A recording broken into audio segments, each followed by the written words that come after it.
जी का वेरिएशन देख लिया कि along the surface of the earth उसका वेरिएशन कैसा होता है, हाइट के साथ उसका वेरिएशन कैसा होता है, डेप्थ के साथ उसका वेरिएशन कैसा होता है, ये अब हमने देख लिया। अब आप एक बात मुझे बताइए कि जी जो हमारा एक्सेलरेशन ड्यू टू ग्रेविटी है, जिसका formula G capital M by R square है, ये हमारी स्केलर क्वांटिटी है या वेक्टर क्वांटिटी है। आप लोगों को पता होगा स्केलर और वेक्टर क्या होता है। चलिए मैं आप लोगों को शॉर्ट में बता देता हूँ। Scalar quantities are those physical quantities which only have magnitude and does not have direction.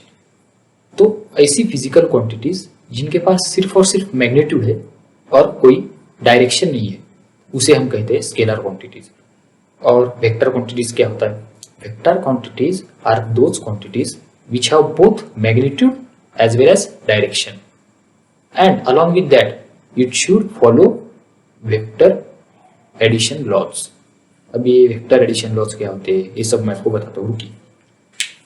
तो देखिए, वेक्टर क्वांटिटी मतलब क्या कि जिसका मैग्नीट्यूड भी है और जिसकी डायरेक्शन भी है। जैसे कि हमारा जी, ये जो हमारा एक्सेलरेशन ड्यू टू ग्रेविटी है, ये एक्सेलरेशन है और हमें पता है एक्सेलरेशन जो होता है वो वेक्टर क्वांटिटी होती है, क्योंकि उसको मैग्नीट्यूड होता है। मैग्नीट्यूड मतलब क्या, उसको वैल्यू होती है, कोई ना कुछ तो उसकी वैल्यू होती है। जैसे कि हमें पता है अर्थ पे हम जी की वैल्यू क्या लेते हैं, 9.8 मीटर पर सेकंड स्क्वायर। ये हमारा एक्सेलरेशन ड्यू टू ग्रेविटी की वैल्यू है, जी की वैल्यू 9.8 मीटर पर सेकंड स्क्वायर। और इसकी डायरेक्शन भी हमें पता है, उसकी डायरेक्शन क्या है जी की, इसकी डायरेक्शन है वर्टिकली डाउनवर्ड। वर्टिकली डाउनवर्ड क्यों? क्योंकि अर्थ का सेंटर कहाँ है, वर्टिकली डाउनवर्ड है, इसलिए जी की वैल्यू भी वर्टिकली डाउनवर्ड है। एक्सेलरेशन की जो डायरेक्शन रहती है वो हमेशा फोर्स की डायरेक्शन में रहती है। तो हमें पता है कि अर्थ हमारे ऊपर जो ग्रेविटेशनल फोर्स लगा रही है उसकी डायरेक्शन अर्थ की सेंटर की तरफ है, मतलब वर्टिकली डाउनवर्ड। तो ऑटोमेटिकली जी जो कि उस फोर्स की वजह से निर्माण होने वाला एक्सेलरेशन है, उसकी भी डायरेक्शन वर्टिकली डाउनवर्ड आएगी। तो इसके पास मैग्नीट्यूड भी है और डायरेक्शन भी, और एक वेक्टर एडिशन लॉस फॉलो भी करता है। वैसे भी इस अपनी वेक्टर एडिशन लॉस यहाँ पे हमें डिस्कस नहीं करनी चाहिए क्योंकि हमारे चैप्टर का पार्ट नहीं है, फिर भी मैं आपको शॉर्ट में बता देता हूँ। अगर मानिए एक वेक्टर है, ये दूसरा वेक्टर है, तो अगर इन दोनों का एडिशन कर लिया जाए तो हमें ये वाला वेक्टर मिलता है। ये जो होता है ये वेक्टर एडिशन का ये लॉ है। तो ये वेक्टर एडिशन का लॉ भी वेक्टर क्वांटिटी को फॉलो करना जरूरी होता है, क्योंकि मैं आपको एक ऐसा एग्जांपल बताता हूँ जिसके पास मैग्नीट्यूड भी है और डायरेक्शन भी, लेकिन ये वेक्टर एडिशन का लॉ फॉलो नहीं करता, इसलिए वो वेक्टर क्वांटिटी नहीं है। और उसका एग्जाम्पल है इलेक्ट्रिसिटी। हमें पता है इलेक्ट्रिसिटी जो करंट बहता है वायर में से, तो उसका मैग्नीट्यूड होता है कुछ ना कुछ, हम बोलते हैं 10 एम्पियर 5 एम्पियर, कुछ ना कुछ उसकी वैल्यू मैग्नीट्यूड होता है, और उसकी डायरेक्शन भी होता है। हमें पता है पॉजिटिव टू निगेटिव वो बहता है, उसका जो डायरेक्शन होता है तो conventional direction positive to negative होता है, तो उसके पास डायरेक्शन भी है, मैग्नीट्यूड भी है। तो क्या इलेक्ट्रिसिटी वेक्टर क्वांटिटी है? नहीं, इलेक्ट्रिसिटी वेक्टर क्वांटिटी नहीं है, क्योंकि वेक्टर एडिशन लॉ को फॉलो नहीं करती, इसलिए वो वेक्टर क्वांटिटी नहीं है। तो अभी हमने देखा कि हमारा जो जी है एक्सेलरेशन ड्यू टू ग्रेविटी, ये वेक्टर है। ये वेक्टर क्यों है? क्योंकि इसका मैग्नीट्यूड भी है, डायरेक्शन भी है, और ये वेक्टर एडिशन लॉ को फॉलो भी करता है। जैसे हमारा फोर्स भी वेक्टर है, क्योंकि उसे भी मैग्नीट्यूड होता है, उसका भी डायरेक्शन होती है। हमें पता है ग्रेविटेशनल फोर्स जो है उसकी डायरेक्शन है vertically downward towards the centre of the earth. तो अभी हमने ये देख लिया। तो मैं आपसे एक क्वेश्चन पूछना चाहता हूँ कि जो हमारी अर्थ है, अगर हम उसके अंदर चले गए, मतलब अगर हमने उसको डीप किया, खड्डा बना के उसके अंदर चले गए, तो वहां पे जी की डायरेक्शन किधर होगी? क्या वहां पे भी जी की डायरेक्शन अंदर होगी या ऊपर होगी या लेफ्ट साइड राइट साइड कहाँ पे होगी? तो एक बात हमेशा याद रखिए, जो हमारा जी है एक्सेलरेशन ड्यू टू ग्रेविटी, उसकी डायरेक्शन हमेशा कहीं पे भी towards the centre of the अर्थ रहेगी, क्योंकि ये जो एक्सेलरेशन है ये उस फोर्स की वजह से है जो फोर्स अर्थ हमारे ऊपर लगा रही है। और अर्थ फोर्स लगा रही है, इसका मतलब वो फोर्स की डायरेक्शन अर्थ के सेंटर की तरफ है, और इसीलिए इस एक्सेलरेशन की भी डायरेक्शन अर्थ के सेंटर की तरफ है, चाहे वो अर्थ के बाहर हो या अर्थ के अंदर। और दूसरी बात मैं आपसे पूछना चाहता हूं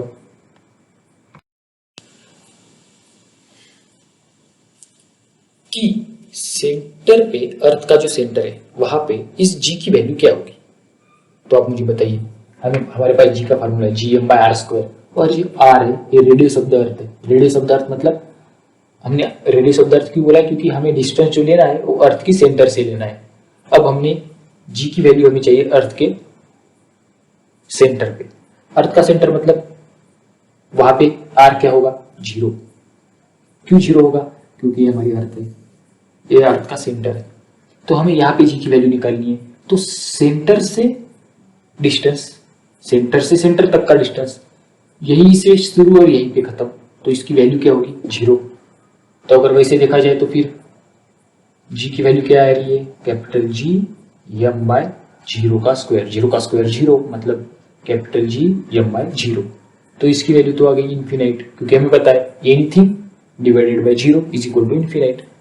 तो क्या जी की वैल्यू इन्फिनाइट आती है, नहीं आती। जैसे कि मैंने आपको पहले भी बताया, जैसे हम अर्थ के अंदर चाहते हैं तो हमें सिर्फ और सिर्फ आर के बारे में ध्यान नहीं देना, हमें मास भी देखना पड़ता है। मास क्यों, क्योंकि जब हम अर्थ की सरफेस के ऊपर के ऑब्जेक्ट के बारे में बात करते हैं या फिर कुछ हाइट पे जो ऑब्जेक्ट है उनके बारे में बात करते हैं, तो अर्थ का जो ग्रेविटेशनल फोर्स है वो पूरा मास, अर्थ का जो पूरा मास है वो फोर्स लगाता है। और जैसे हम अंदर आते हैं, सपोज मैं यहाँ पे बात कर रहा हूँ, मुझे यहाँ पे फोर्स निकालना है या फिर यहाँ पे स्मॉल जी की वैल्यू निकालनी है, तो मुझे सिर्फ इतना वाला अर्थ का पार्ट ही कंसिडर करना पड़ेगा, क्योंकि इतना वाला पार्ट ही फोर्स लगाएगा। ये जो बाहर वाला पार्ट है ये फोर्स नहीं लगाएगा। तो अब मुझे सेंटर पे चाहिए जी की वैल्यू। तो अगर सेंटर पे मैं कंसिडर करूं तो यहाँ पे कौन कितना मास है अर्थ का, सेंटर पे मैं अगर कंसिडर करूंगा तो मुझे अर्थ का जो पूरा यूनिफॉर्म डेंसिटी के साथ जो अर्थ है हमारी, सेंटर पे मुझे कुछ नहीं मिलेगा। मतलब मैं कंसिडर कर सकता हूँ कि वहां पे 0 है। तो इसीलिए स्मॉल जी की जो वैल्यू है at the centre of the अर्थ 0 आती है, इन्फिनाइट नहीं आती है। वैसे मैंने जो अभी आपको बताया कि वैसे तो ये सेंटर ऑफ मास है, हम यहाँ पे पूरा का अर्थ का मास कॉन्सेंट्रेटेड है ऐसा एज्यूम कर सकते हैं, लेकिन रियलिटी में जो एक्सपेरिमेंटली मेजर की है या फिर साइंटिस्ट ने जो बताया वो फैक्ट मैं आपको बता रहा हूँ, जी की value at the centre of the अर्थ 0 होती है। ये बात हमेशा याद रखिए।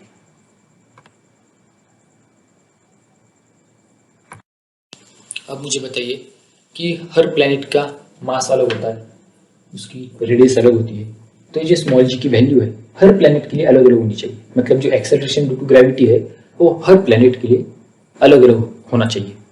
सिंपल सी बात है, उसका मास अलग होता है, रेडियस अलग होती है। अगर हम कंसिडर करेंगे हमारी अर्थ, तो acceleration due to gravity of the earth G M by R square है, अर्थ का मास कुछ है, रेडियस कुछ है। लेकिन अगर हम मून के लिए कंसिडर करते हैं तो मून का मास अलग है, मून की रेडियस भी अलग है, तो उसके लिए जो एक्सेलरेशन ड्यू टू ग्रेविटी आ रहा है मून के लिए वो अलग होगा। तो साइंटिस्ट लोगों ने या फिर हम कह सकते हैं कुछ प्रोफेसर्स ने वो कैलकुलेट किया है कि जो स्मॉल जी की वैल्यू मून पे है वो स्मॉल जी की वैल्यू जो अर्थ पे है उसके 1/6 है।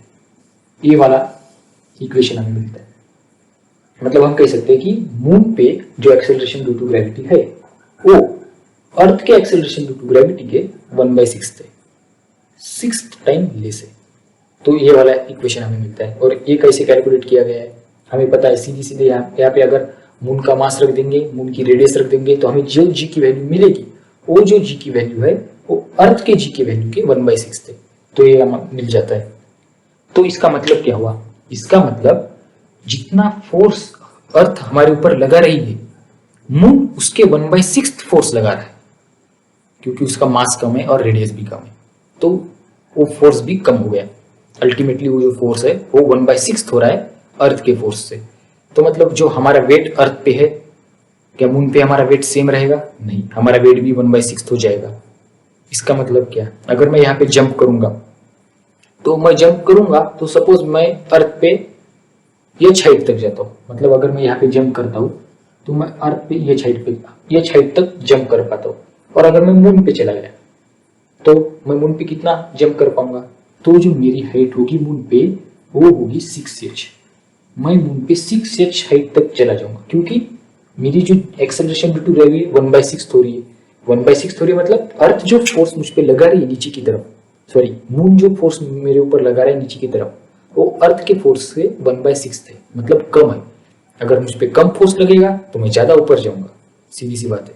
और अर्थ हम पे इतना फोर्स लगा रही है उसके हिसाब से मैं एच हाइट जा रहा हूँ। तो मून पे मुझे 1/6 लगा रहा है फोर्स मून, तो मैं 6h जाऊंगा। मतलब जो हाइट मैं अर्थ पे जितनी हाइट तक मैं अर्थ पे कूद सकता हूँ या जंप कर सकता हूँ उससे 6 टाइम्स हायर जंप कर सकता हूं मैं मून पे। तो ये हो गया हमारा, अभी हमने देख लिया एक्सेलरेशन ड्यू टू ग्रेविटी के बारे में। तो चलिए अब हम देखते हैं वेट और मास के बारे में। तो चलिए देखते हैं क्या होता है मास, क्या होता है वेट। तो मास की डेफिनेशन हम क्या बोल सकते हैं, amount of matter present in the object is called mass. Mass is nothing but amount of matter present in the object.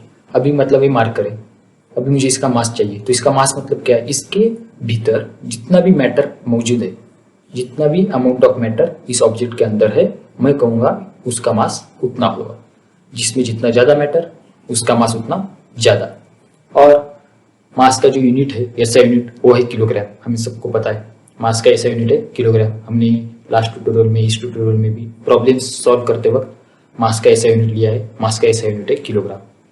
और एक चीज, मास जो है वो है स्केलर क्वांटिटी। मैंने अभी आपको बताया स्केलर क्वांटिटी मतलब सिर्फ जिसका मैग्नीट्यूड होता है, डायरेक्शन नहीं होती। तो मास जो होता है वो स्केलर क्वांटिटी होता है, सिर्फ और सिर्फ उसका मैग्नीट्यूड होता है। मैग्नीट्यूड मतलब उसकी कुछ ना कुछ वैल्यू होती है।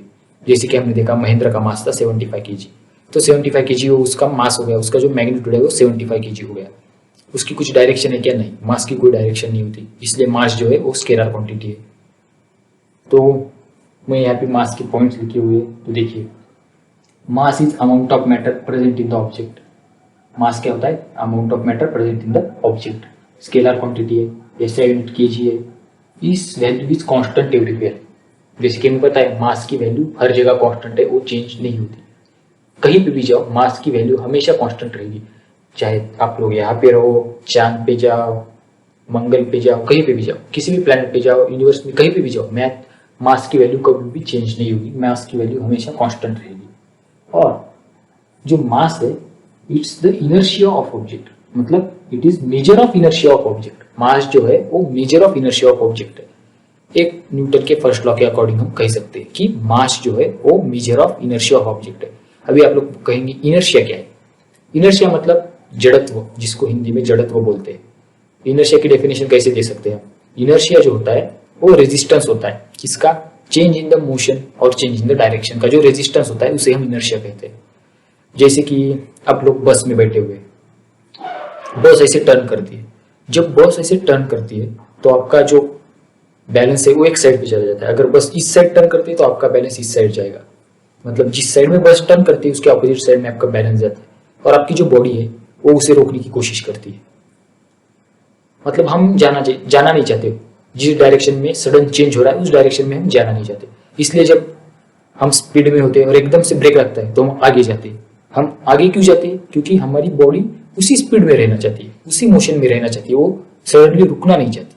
तो न्यूटन का फर्स्ट लॉ भी तो यही कहता है कि कोई भी ऑब्जेक्ट जो अपनी स्टेट ऑफ रेस्ट में है या फिर state of uniform motion along straight line है तो चेंज नहीं होना चाहता जब तक उस पर कोई अनबैलेंस्ड एक्सटर्नल फोर्स नहीं लगता। तो न्यूटन के फर्स्ट लॉ के अनुसार ही हम कह सकते हैं कि it is the major of inertia of object.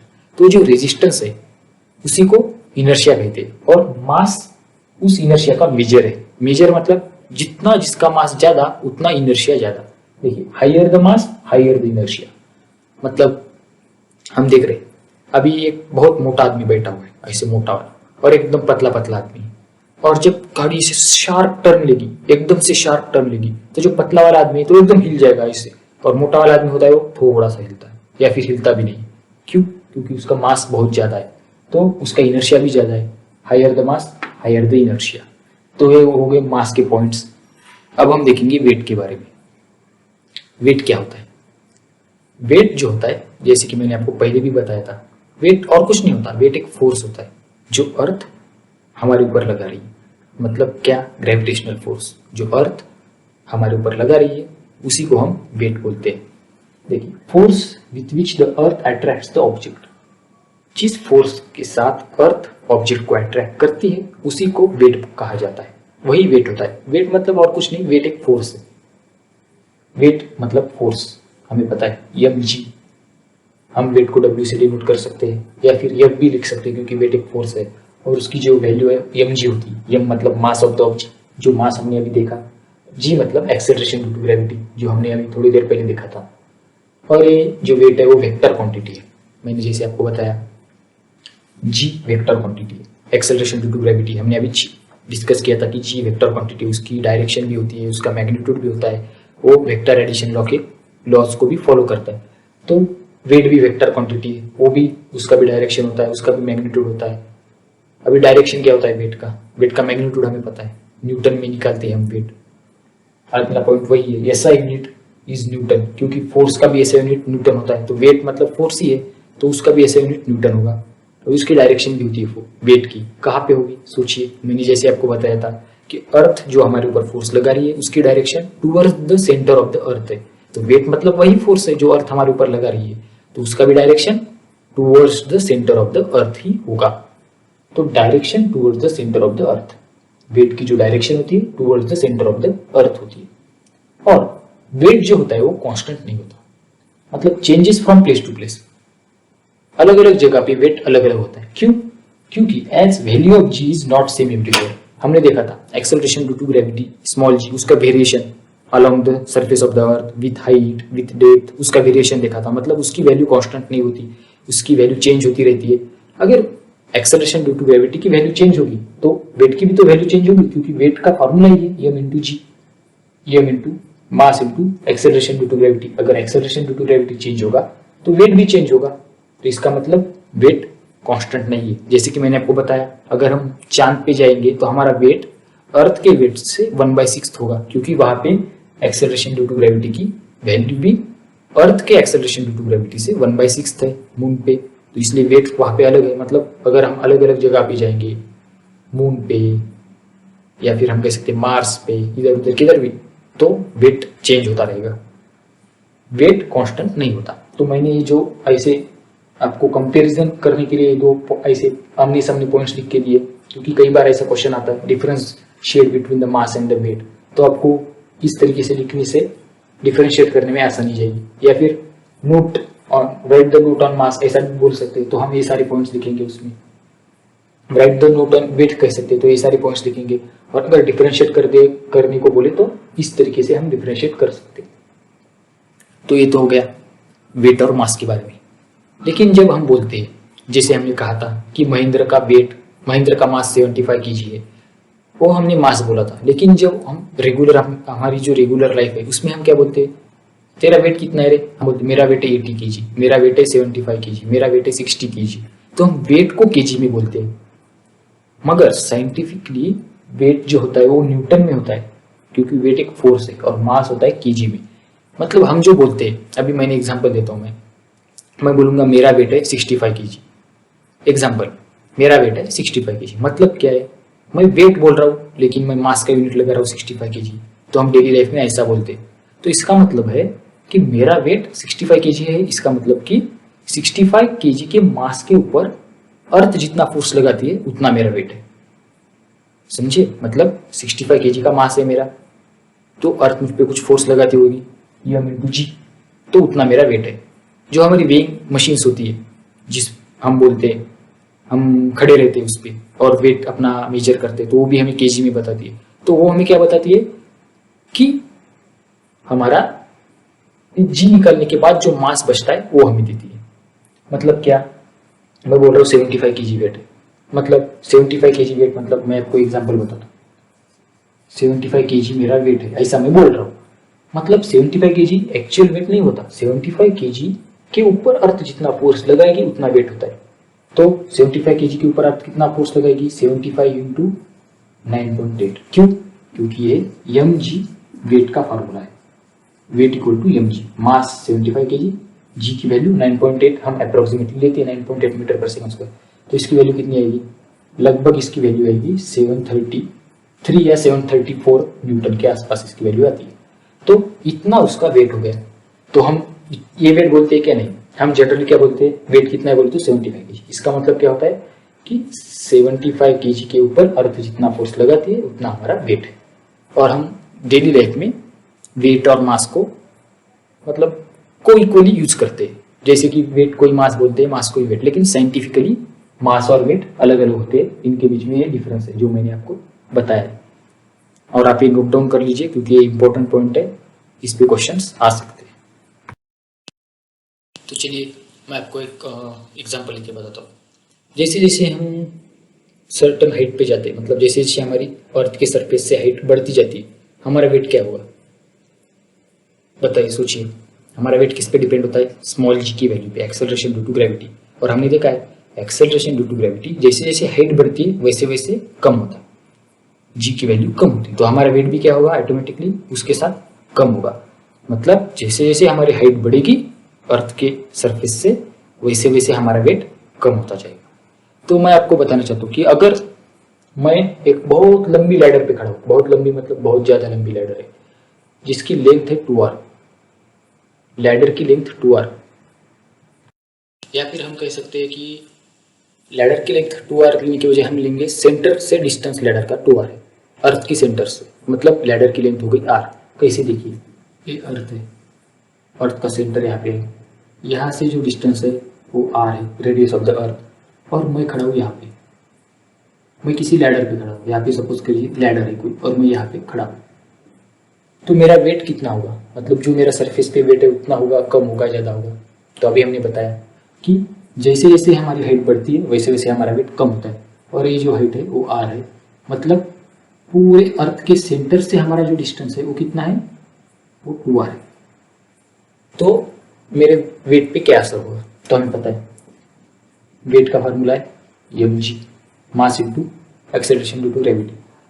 m जो होता है वो कांस्टेंट होता है, हमने अभी देखा मास हर जगह कांस्टेंट होता है, कहीं पे भी चेंज नहीं होता, तो m की वैल्यू चेंज नहीं होगी। तो पहले मैं मेरा सरफेस पे जो वेट है वो निकाल लूंगा, तो मैं वेट एट द सरफेस, ये प्लस सब्सक्रिप्ट लिख रहा हूँ, इसका मतलब वेट एट द सरफेस कितना होगा मेरा? mg। सीधी सी बात है, mg होगा। g की वैल्यू हमें पता है, g की वैल्यू क्या होती है? gm/r², ये g की वैल्यू होती है। और ये जो r होता है वो सेंटर से डिस्टेंस होता है उस ऑब्जेक्ट का, या फिर उस पोजीशन का जहाँ पे हमें जी निकालना है। तो ये वेट एट द सरफेस हो गया। अब हम निकालेंगे वेट एट द हाइट, मैं इसे WH से डिनोट करूंगा, वेट एट द हाइट। और मुझे पता है मेरी जो हाइट है सेंटर से वो कितनी है? 2r है, मतलब मैं m इंटू मेरा g चेंज हो जाएगा। अभी जो सरफेस पे मेरा g है वो रहेगा क्या? नहीं, तो मेरा g मैं g डैश लिखूंगा, मेरा g चेंज हो रहा है। तो g डैश की वैल्यू कितनी आ रही है? मेरी g डैश की वैल्यू आ रही है gm/2r का स्क्वायर। 2r का स्क्वायर क्यों? 2r का स्क्वायर इसलिए क्योंकि सेंटर से मेरा जो डिस्टेंस है वो 2r है। हमने देखा मैं लैडर पे खड़ा हूँ जहाँ से मेरे सेंटर से डिस्टेंस है 2r, तो सेंटर से मेरा डिस्टेंस है 2r, इसलिए फार्मूला g का क्या बन गया? gm/2r का होल स्क्वायर। क्योंकि हम जो नीचे लेते हैं डिनोमिनेटर में डिस्टेंस का स्क्वायर, वो डिस्टेंस मतलब सेंटर से होता है, यहाँ पे वो डिस्टेंस r है क्योंकि radius of the earth surface पे निकाल रहे हैं इसलिए, और यहाँ पे वो डिस्टेंस 2r हो गया, तो g डैश की वैल्यू a आ गई। तो g डैश की वैल्यू gm/2r स्क्वायर है, तो हम इसे सिंप्लीफाई कर लेते, g dash equal to gm/2r का होल स्क्वायर। तो अगर इसे सिंप्लीफाई करेंगे तो क्या मिलेगा? gm/4r स्क्वायर, ये हमें मिलता है gm/4r स्क्वायर। तो gm/4r स्क्वायर क्या है? हमें पता है ये gm/r स्क्वायर जो है ये स्मॉल g की वैल्यू है। देखिए g equal to gm/r square, gm/4r square small g की वैल्यू, तो हमें g डैश क्या मिल रहा है? g/4। g डैश क्या मिल रहा है? g/4। g क्या है? सरफेस पे एक्सेलरेशन ड्यू टू ग्रेविटी, और हाइट 2r पे g डैश है जिसकी वैल्यू g/4 है। तो अभी हम अपने वेट एट द हाइट पे उस g डैश की वैल्यू रखेंगे, तो weight at the height is equal to m into g dash, g dash की वैल्यू g/4। और mg क्या है? mg हमारा वेट एट द सरफेस है, तो हम इसे किस तरीके से लिख सकते हैं? Weight at the surface by 4। तो सिंपल सी बात है। तो क्या हो रहा है, जैसे हम 2r की हाइट पे जा रहे हैं सेंटर, अर्थ के सेंटर से, तो हमारा वेट जो है सरफेस के वेट से 4 टाइम लेस आ रहा है। क्यों? क्योंकि हमें पता है हमारा जो हाइट है वो 2r होगी। 2r मतलब r हाइट पे मैं खड़ा हूँ, इसलिए सेंटर से मेरा डिस्टेंस 2r हो गया। सरफेस से r है, सेंटर से 2r, क्योंकि radius r plus height r, 2r distance हो गया। तो g की वैल्यू हमें पता है acceleration due to gravity gm/r square है, और नीचे का जो r है वो हम सेंटर से डिस्टेंस लेते हैं। अब ये r ट्वाइस हो गया हमारा, r से 2r हो गया, तो g की वैल्यू g/4 आनी हो गई, क्योंकि नीचे 2r का होल स्क्वायर लेंगे तो 4r स्क्वायर आता है, तो 4r स्क्वायर आता है, इसलिए g/4 g डैश की वैल्यू आ गई। g डैश की वैल्यू अगर g/4 आ रही है तो वेट एट द हाइट क्या? mg डैश, g डैश मतलब g/4 लिख दिया, और mg मतलब हमें पता है वेट एट द सरफेस, तो weight at the height is equal to weight at the surface divided by 4। तो हमें मिल गया कि जो सरफेस पे हमारा वेट है उससे 4 टाइम्स लेस वेट आ रहा है 2r की हाइट पे। तो ये हो गया एक एग्जांपल, जो मतलब ऐसे ही मैंने बता दिया था आपको ताकि आप कंसेप्ट क्लियर हो इसलिए। तो चलिए और एक एग्जांपल लेते हैं। तो चलिए देखते हैं। तो हमें दिया गया है क्वेश्चन में कि एक आदमी है जिसका वेट है 750 न्यूटन। उसका वेट कितना दिया गया है हमें? 750 न्यूटन उस आदमी का वेट है अर्थ पे, और हमें निकालना है उसका वेट मून पे। और हमें कंडीशंस क्या दी है कि जो मून का मास है वो अर्थ के मास से 81 टाइम्स लेस है। मतलब मून का जो मास है अर्थ के मास से 81 से जब हम अर्थ के मास को डिवाइड करेंगे तो उतना ही मून का मास। और जो मून की रेडियस है वो अर्थ के रेडियस से 3.7 टाइम्स लेस है। मतलब मून की radius is equal to radius of the earth divided by 3.7। तो हमारे पास एक गिवन डाटा है। कोई भी प्रॉब्लम सॉल्व करते समय पहले गिवन लिख दीजिए, मास उस पर्सन का वेट, हम यहाँ पे ई लगाएंगे क्योंकि वेट ऑन द अर्थ, इसलिए हम यहाँ पे सब्सक्रिप्ट ई लगाएंगे। तो W E equal to 750 newton. Mass of the moon is equal to mass of the earth divided by 81। ये गिवन है कि जो मून का मास है वो अर्थ के मास से 81 टाइम्स लेस है, और मून की रेडियस अर्थ की रेडियस से 3.7 टाइम्स लेस है। इसलिए हम क्या लिख सकते हैं? R M equal to R E by 3.7। R M मतलब रेडियस ऑफ द मून। तो चलिए हमें निकालना है, हमें क्या निकालना है? Weight at the moon, W M equal to question mark, मतलब weight of that person on the moon हमें निकालना है। तो चलिए हम सॉल्व करते हैं। हम किस तरीके से कर सकते हैं इसे? हमें पता है, पहले हम निकालेंगे weight of the person on the earth. सीधी सी बात है, डब्ल्यू ई हमें पता है 750 न्यूटन दिया है, लेकिन फार्मूला क्या है वेट का? M G, small M into small G. M मतलब मास ऑफ द ऑब्जेक्ट और स्मॉल जी मतलब एक्सेलरेशन ड्यू टू ग्रेविटी। तो हमें पता है एम तो कांस्टेंट है, एम का एम। हम जी का फार्मूला लिखेंगे। जी का फार्मूला हमें पता है, जी का फार्मूला क्या है? Capital G M by R square. Capital G M, और एम किसका है? अर्थ का। और यहाँ पे हम अर्थ के मास को एम ई से डिनोट कर रहे हैं, इसलिए हम यहाँ पे जी एम ई लिखेंगे divided by R square. R मतलब रेडियस ऑफ द अर्थ, उसका स्क्वायर। तो रेडियस ऑफ द अर्थ को हम आर ई से डिनोट कर रहे हैं, उसका स्क्वायर। तो ये आ गया वेट हमारा M G M E by R square. तो हम लिखते हैं वेट कितना है? 750 न्यूटन। वेट है 750 newton is equal to M G M E divided by R E का स्क्वायर। आ गया। तो हम इससे क्या निकाल सकते हैं? हम इससे इस मास की वैल्यू निकाल सकते हैं। तो हम निकालेंगे क्रॉस मल्टीप्लिकेशन करके। तो हमें क्या मिलता है? स्मॉल मास, स्मॉल एम की वैल्यू मतलब उस मास, जो पर्सन का मास है उसकी value.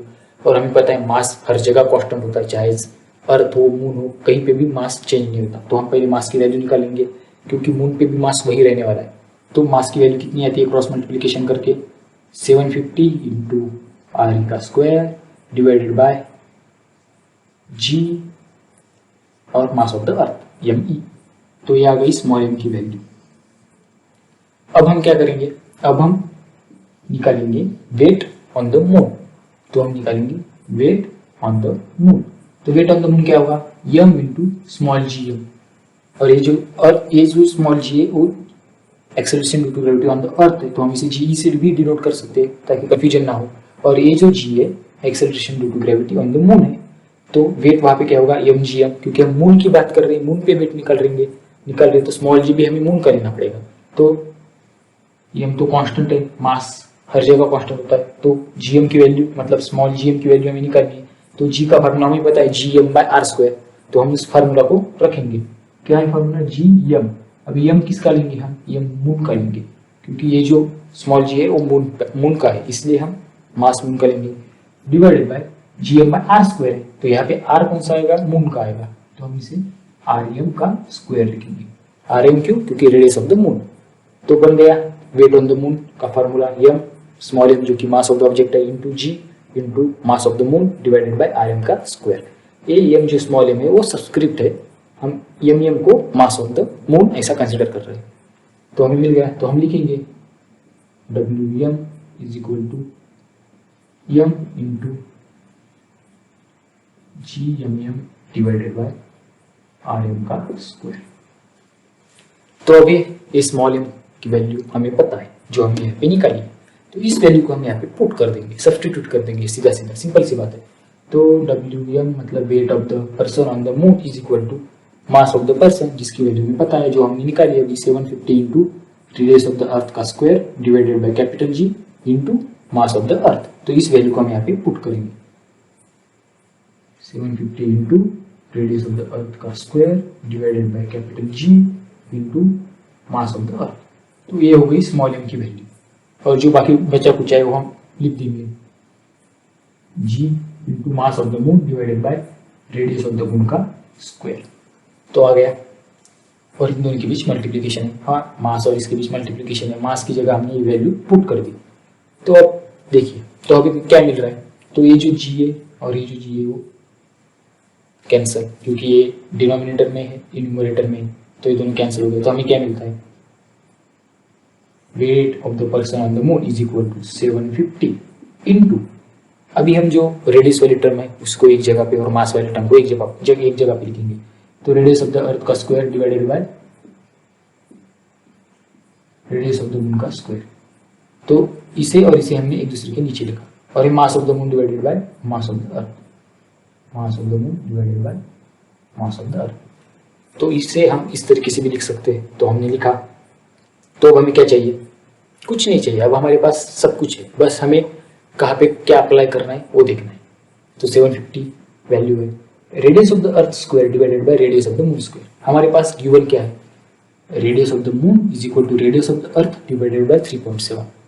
Radius of the moon की वैल्यू हमारे पास है जो कि radius of the earth divided by 3.7 है, या फिर हम कह सकते हैं radius of the earth is equal to radius of the moon into 3.7। Cross multiplication करके हम यहाँ से निकाल सकते हैं, यहाँ से हम क्या निकाल सकते हैं, radius of the moon into 3.7 is equal to radius of the earth. Cross multiplication करके हम ये निकाल सकते हैं, बस इसी को यहाँ पे पुट करेंगे। और यहाँ से क्या निकाल सकते हैं, यहाँ से हम निकाल सकते हैं मास ऑफ द अर्थ जो है वो क्या है, क्या निकाल सकते हैं यहाँ से हम, mass of the earth equal to mass of the moon into 81, mass of the moon into 81 is equal to mass of the earth. ये हम यहाँ से निकाल सकते हैं क्रॉस मल्टीप्लीकेशन करके, सीधी सी बात है। ये दोनों चीज़ें आप यहाँ पे भी लिख सकते हैं कि from given we can deduce that radius of the radius of the moon into 3.7 equal to radius of the earth and mass of the moon into 81 equal to mass of the earth, ये हम निकाल सकते हैं। तो बस यही चीज़ों को हमें यहाँ पे पुट करना है। तो चलिए क्या आता है, 750 into radius of the earth का square divided by radius of the mass का स्क्वायर। स्क्वायर है, दोनों का स्क्वायर है, तो हम इन दोनों को ब्रैकेट में करके उसका होल स्क्वायर भी लिख सकते हैं, वैसे RE बाय RM का होल स्क्वायर। ये तो सिंपल मैथ है, हमको पता है, into mass of the moon divided by mass of the earth. तो चलिए ये वैल्यूज यहाँ पे रखते हैं, तो हमें क्या मिलता है, हमें मिलता है 750 इंटू, अभी हमें जो रेडियस ऑफ द अर्थ है उसकी जगह पे 3.7 into radius of the moon रखना है। तो चलिए रखते हैं 3.7 into radius of the moon divided by radius of the moon का होल स्क्वायर।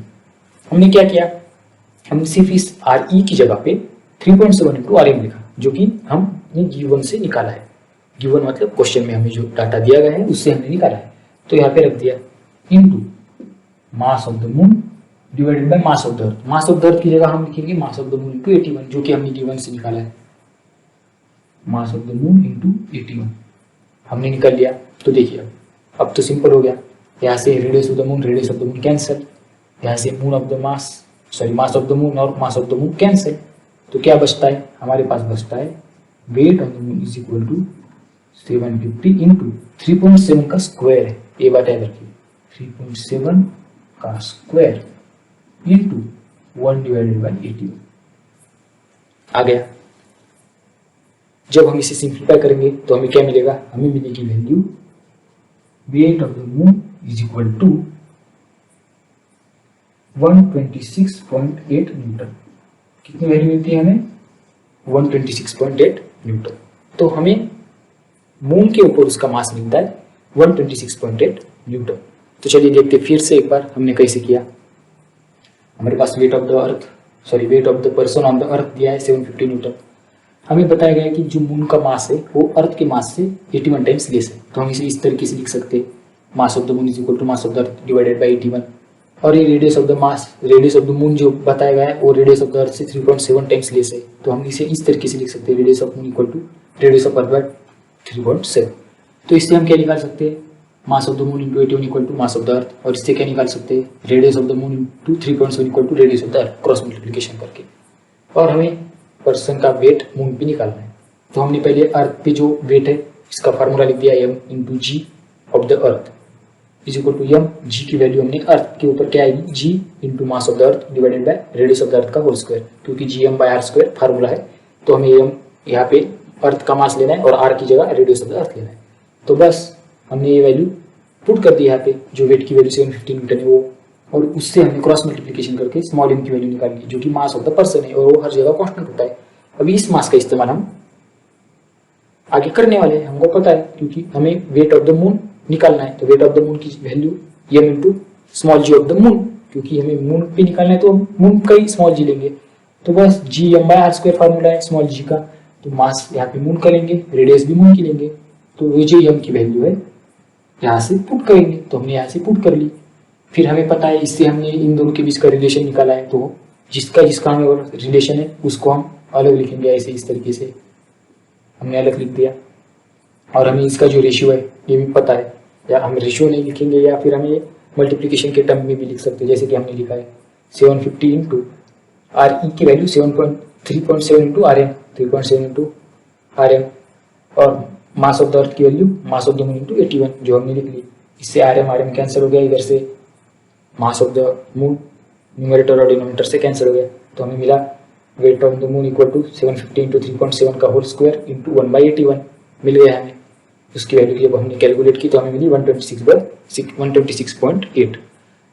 तो हमने पहले भी डिस्कस किया था कि जो वेट मून पे हमारा होता है वो अर्थ के वेट के 1/6 होता है। हाँ, तो ये वैल्यू भी लगभग 750 न्यूटन के 1/6 है। तो हम सीधा सीधा इस तरीके से भी निकाल सकते हैं, weight on the moon is equal to weight on the earth divided by 6।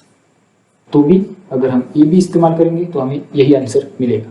लेकिन हमें यहाँ पे प्रोसीजर से जाना था, जो फार्मूलाज हमने इस्तेमाल किए उसी फार्मूले का इस्तेमाल यहाँ पे अपेक्षित है, और इसीलिए हमने ये सारे फार्मूलेज का इस्तेमाल करके प्रॉब्लम सॉल्व किया। तो दोस्तों आज के लिए इतना ही, बहुत ज़्यादा लंबा वीडियो हो जाएगा वरना ये आपको भी बोर होगा। ये जो प्रॉब्लम मैं जिस तरीके से लिख रहा हूँ आप भी नोट डाउन कर लीजिए, आपको तभी फायदा होगा। आप वीडियो को पॉज करके पूरा प्रॉब्लम लिख सकते हैं। और दूसरी बात जो कि मैं कहता ही रहूँगा, अगर आपने अब तक मेरे चैनल को सब्सक्राइब नहीं किया तो प्लीज़ सब्सक्राइब कर दीजिए। अगर आपको ये वीडियो अच्छा लगे तो लाइक कीजिए और शेयर कीजिए अपने दोस्तों में, ताकि वो लोग भी ये वीडियो देख सके और पढ़ सके। तो चल गुड बाय, आज के लिए इतना ही। अब मिलते नेक्स्ट ट्यूटोरियल में।